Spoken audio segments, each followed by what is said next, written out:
You're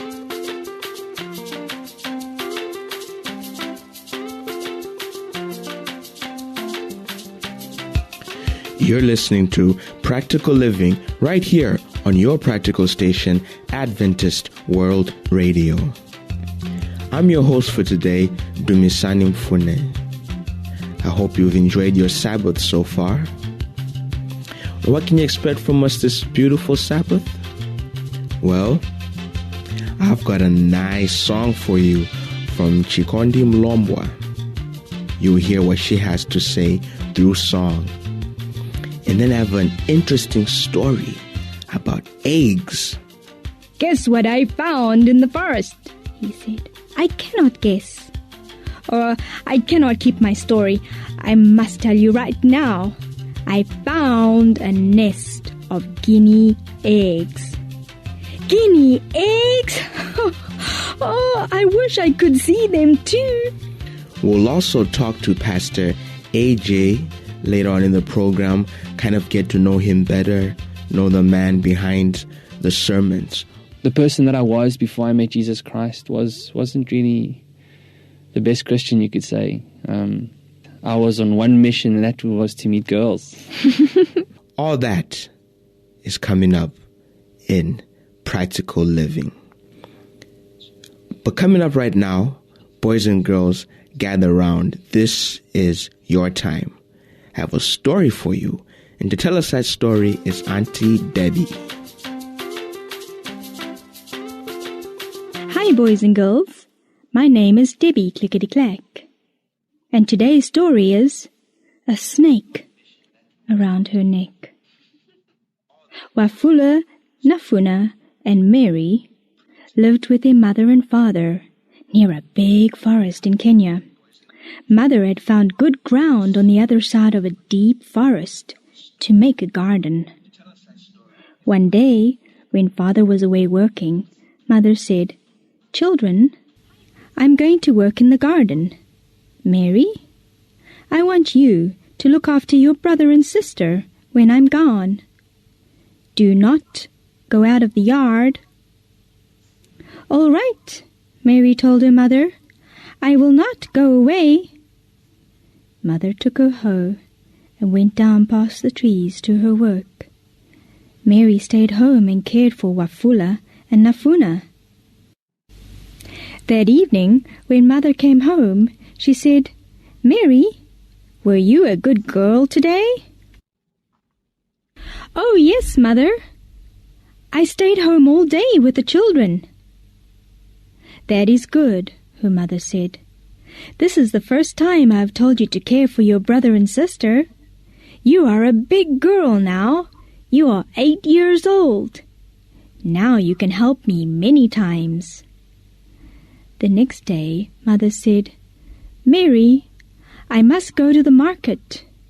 Now you be a good girl again today. Take care of the children, and do not go away from the yard." "All right, Mother," said Mary. "I will." After a while, Jason, the boy from the next house, came over. "Mary, will you come with me to the forest?" he asked. "There are many pretty flowers there. We can bring some to the other children."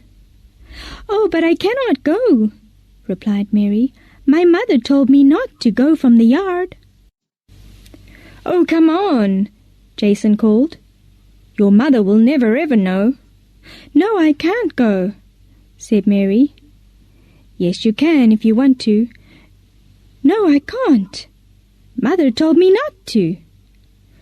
So Jason went without Mary to the forest. He found yellow and blue flowers. He picked many of them. There were so many things to see in the forest. And on he walked.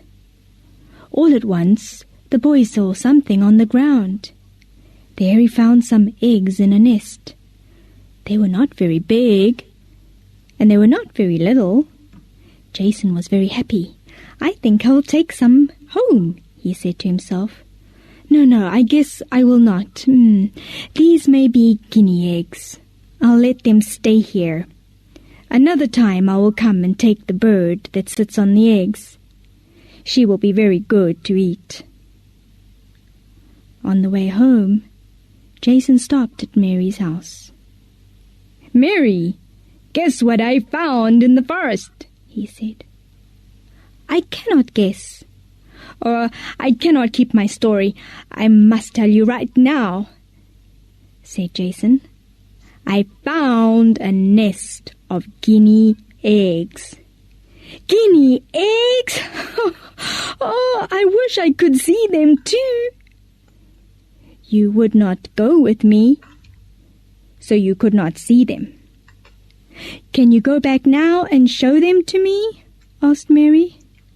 "I cannot go now, but I can go in the morning," Jason said. "Then I will bring that guinea home." "If you go in the morning, come and get me too, so that I can see the eggs," Mary said as the boy went away. The next morning, Mary's mother went to the garden again.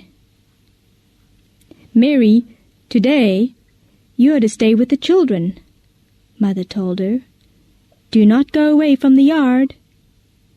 "Yes, Mother, I will do as you say," Mary said as she saw her mother go down the hill. "Now that she is not here," said Mary, "I want Jason to come soon so that I can go see those eggs. Where is he? Why is he so slow?" After a long time, Jason came.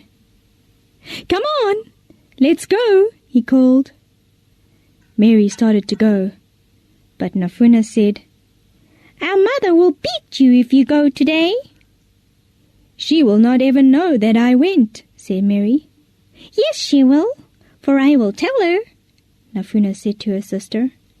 "Nafuna, will you come with me? Wafula is sleeping. He will not wake up for a long time. If you go, you can see the eggs too. But you must say that you will not tell Mother." "All right," said Nafuna. "If you let me go, I will not tell." So the two girls walked behind Jason to the forest. They went past the pretty flowers, and there were tall, tall trees all around them. "Come, slowly, very slowly. Shh, don't make a sound," Jason told them. "I can see the guinea on her nest now." They did not make a sound. They walked closer and closer. Jason put out his hand to grab the bird.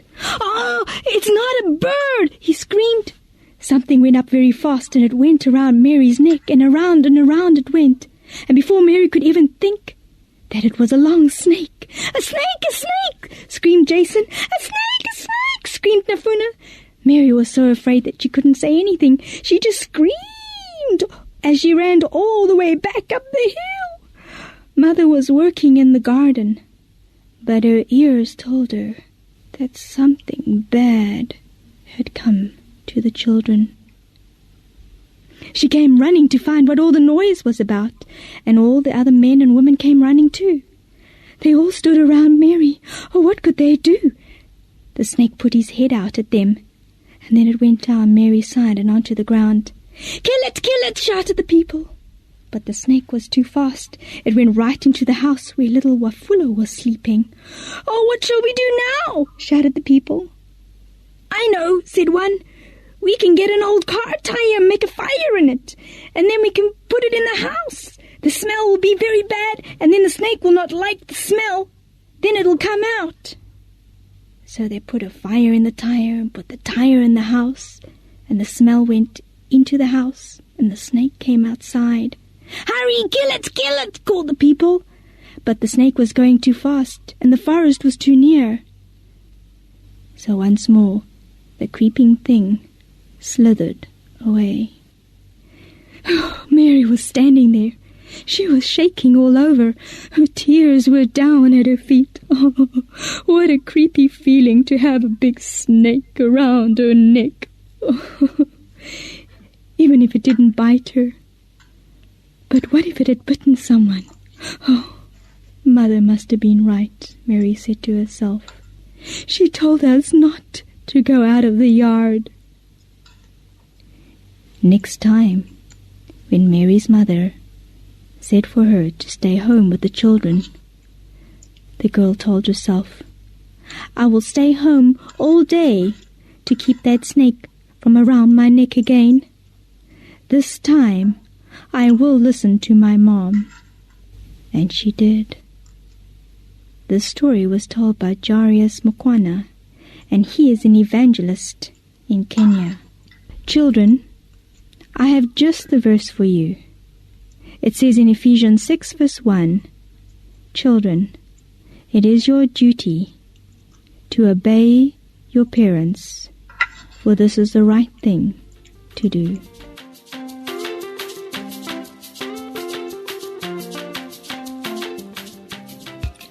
Wow. Boys and girls, remember, next time you're out taking a walk in the woods or in the bush and you see a nest of eggs, be very, very careful. But what's even more important is to be obedient. That was Auntie Debbie Clickety-Clack with a story for the kids and all of us, because we're all kids at heart. If you've just joined us, you're listening to Practical Living on your practical station, Adventist World Radio. Coming up next is a nice, inspiring story, a testimony, a true story from AJ. Now, if you have been listening to Practical Living for a while, you've heard AJ. He's done quite a few sermons for us. Now is your chance to get to know AJ a little bit more. Coming up next is Practical Bible.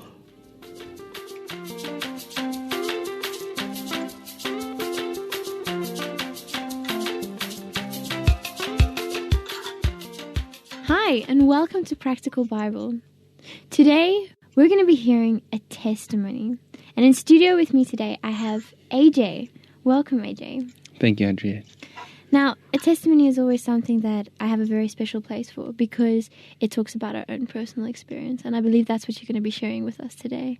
So, tell us, where did it start? Well, I guess back at the beginning, eh? Mm-hmm.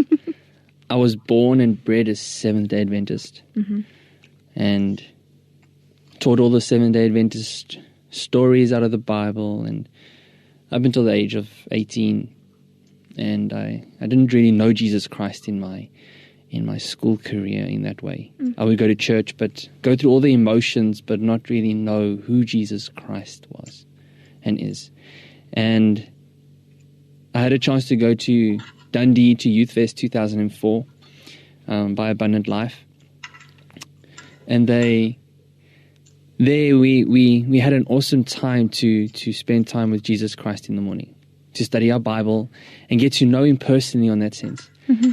And I didn't know how to study my Bible, so I would go into my spot in nature and I sit down on the rock. And this was a Wednesday morning. I sat down, I opened my Bible to 2 Samuel, I think it was, and I'm like, this isn't working for me. So I put my Bible aside and I'm like, okay, God, if you really exist, if you're really there, if you're really here with me now, I want you to send a group of birds over my head. And I got up and I'm like, this is never going to happen. This is like insane. God will never hear my prayer. He will never hear my prayer. Why would He do that for me? Specifically for me. And I got up with this big smug smile on my dial, and I looked over the horizon, and all of a sudden a group of birds flew over my head from behind. Wow. And I went white. I went whiter than the pages in front of us. And then I went and sat down, and I'm like, okay, Lord, I believe in you. My faith was pathetic just now, but I believe you're there. You're God. And then I'm like, okay, what now? And I left it. And Friday came. That was Wednesday. Friday came at the end of the camp, and Heino Torlache, the leader of Abundant Life, he goes and says, why don't you join Abundant Life next year? And I'm like, no, I'm not joining Abundant Life. I'm going to study engineering. And he said, it's all right, take the forms, take it home with you, and when I got home, told my parents, and they're like, okay, this, you can think about it, pray about it, and see what God wants you to do. 2 weeks later, I filled in the forms and sent it to Abundant Life. And I was going to Abundant Life, and at Abundant Life, it changed my life completely. The person that I was before I met Jesus Christ wasn't really the best Christian, you could say. I was way too much focused on myself, that I had this big ego about who I was, and just didn't really care about people around me. And when I got to Youth Fest, I was on one mission, and that was to meet girls. And although it did happen at the camp, so I got bonus, but my focus was wrong in life. I didn't know what my purpose was before I met Jesus Christ. I didn't know where I was going, what I was going to do. I was just literally going through every emotion that I should be going through. And one big thing that I gave up at the camp was my music. I was addicted to rave and trance, and that would keep me going daily. And I would listen to it on a daily basis, literally wake up to rave and trance, at school, sometimes even in church, which was not the good thing. And then I call myself a Christian. But when I gave my life to Jesus Christ, everything changed. Not instantly. I just realized I had to give up things in my life. And the only thing that I had with me was my music. And they had a drum on the stage with a rope in the middle of the stage, and they said, if you take a step over this rope, you're committing to a relationship with Jesus Christ. And by throwing whatever you're throwing into the dustbin, you're throwing that away, and you're saying, Lord, this is keeping me away from you. And I took my pack of CDs and I stepped over the line and I threw my CDs into the dustbin. And ever since, I've never had a longing or a yearning for that music again. And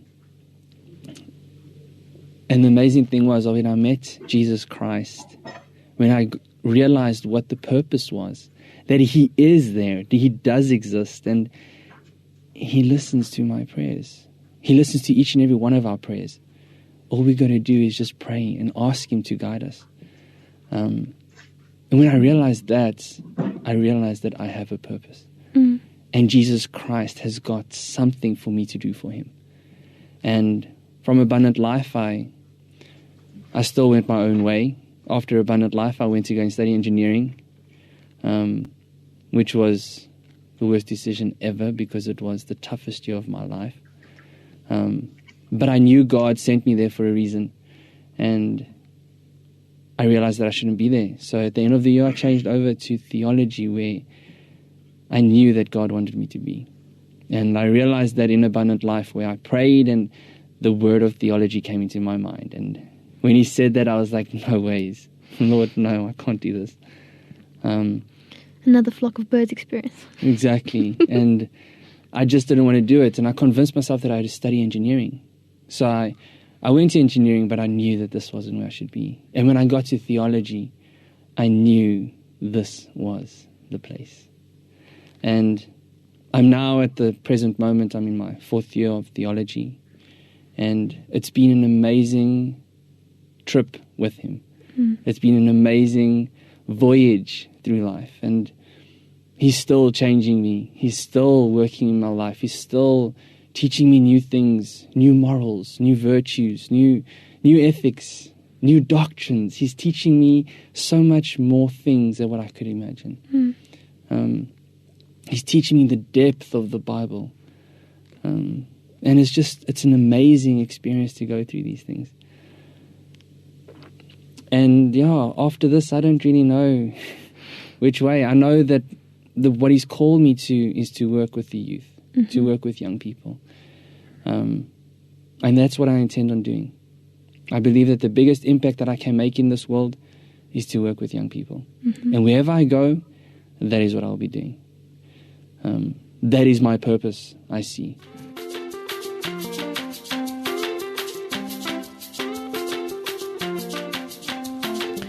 Indeed, God has a plan and a purpose for each and every one of us. We just need to ask Him to show us what His will and His purpose is for our lives. If you would like us to help you pray over finding God's will for you, write into us and we'll gladly help you pray over it. Remember, there is power in prayer. You can email us using this email address, awr@sidmedia.org.